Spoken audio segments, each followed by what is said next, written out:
अस्सलामु अलैकुम वरहमतुल्लाहि वबरकातुह।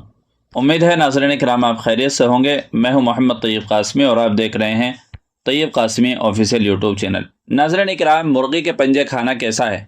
आपने देखा होगा कि बहुत से लोग बड़े शौक़ से खाते हैं और बहुत से लोग नहीं खाते हैं। तो बहुत से लोगों को ये कन्फ्यूज़न रहता है कि जो लोग मुर्गी के पंजे खाते हैं वो गलत कर रहे हैं, खाना नहीं चाहिए।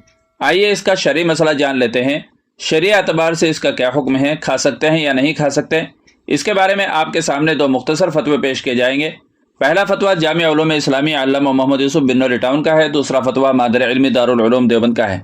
इससे पहले आपसे गुजारिश है कि अगर आपने अभी तक हमारा चैनल सब्सक्राइब नहीं किया है तो सब्सक्राइब कर लीजिएगा। चुनांचे किसी साइल ने जामिया उलूम इस्लामिया से सवाल किया है, क्या मुर्गी के पंजे खा सकते हैं? जवाब दिया गया, मज़बूहा जानवरों के हराम अज्जा में पैर और पंजे दाखिल नहीं है, लिहाजा मुर्गी के पंजे खा सकते हैं।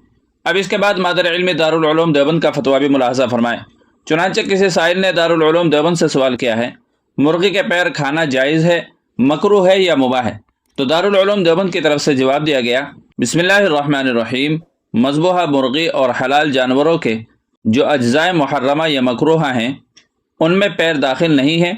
बस जिस तरह बकरी, भैंस वगैरह जानवरों के पाए खाना जायज़ और हलाल है, इसी तरह मुर्गी के पैरों को खाना भी बिला कराहत हलाल है। वल्लाहु ताला अलम। दारुल इफ्ता दारुल उलूम देवबंद। तो नाज़रीन किराम, दोनों फतवों से पता चला कि मुर्गी के पंजे खाना हलाल है। वीडियो को लाइक और शेयर कर दीजिएगा और चैनल पर पहली बार आए हों तो सब्सक्राइब भी कर लीजिएगा। अस्सलामु अलैकुम वरहमतुल्लाहि वबरकातुह।